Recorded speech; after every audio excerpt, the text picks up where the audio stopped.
Israel has confirmed the killing of Hamas leader Mohammed Sinwar after his body was found in an underground command center near a hospital in Khan Yunis. Moscow says Putin's forces have entered the Dnipropetrovsk region, but Ukraine denies Russia's claims. French President Emmanuel Macron criticized countries that deny climate change at the Monaco summit. He says strong decisions will be taken in the coming days to mobilize the international community. Israeli authorities confirmed the killing of Hamas leader Mohammed Sinwar after his body was located and later verified in Israel. The IDF found him underground, allegedly close to the European hospital in Khan Yunis, where he is said to have stayed in a subterranean control and command center. Sinwar was killed in an airstrike Israel carried out towards the premises last month. Meanwhile, in Gaza, at least 4 people were killed and others wounded by Israeli fire near an aid distribution point, according to local officials and witnesses. This is the latest incident to occur near an aid distribution center in Gaza that have been set up by the Israeli and US-backed Gaza Humanitarian Foundation. The IDF said soldiers fired warning shots at people who approached its forces. The deaths could not be confirmed.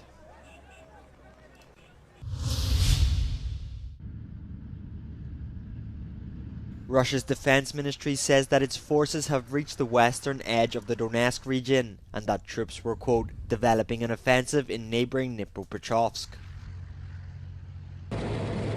This would be the first time Russian troops have pushed into the central Ukrainian region in the more than 3-year war. Kyiv has denied Moscow's advances, which would mark a significant setback for Ukraine's already stretched forces. Peace talks between the two sides remain stalled, and Russian troops have made incremental gains elsewhere. Putin's forces also appear to be within a few kilometers of the city of Sumy, 3 years after Ukraine forced them out of the northern region. Yesterday, 1 person was killed and another seriously wounded in Russian aerial strikes on the eastern Ukrainian Kharkiv region. Hosted by Prince Albert, the final day of the Blue Economy and Finance Forum in Monaco closed with leaders pledging their support and calling for global responsibility to protect the oceans. Speaking at the forum, Prince William said the challenge of protecting the world's oceans was like none that we have faced before and that the clock is ticking. All life on Earth. Meanwhile, French President Emmanuel Macron criticized countries that deny climate change and cut budget on this matter during his closing speech.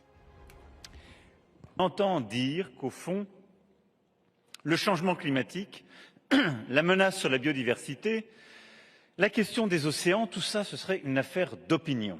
Je vais vous dire non, on n'a pas le droit de faire ça. Parce que ça n'est pas une opinion, mais c'est scientifiquement établi. A major focus of the week-long summit was to push to ratify the High Seas Treaty, which would enable conservation in international waters. The forum is the precursor to the United Nations Oceans Conference in Nice, where more than 50 world leaders are expected to attend, except the US. Macron said several governments will take strong decisions in the coming days and mobilize the international community.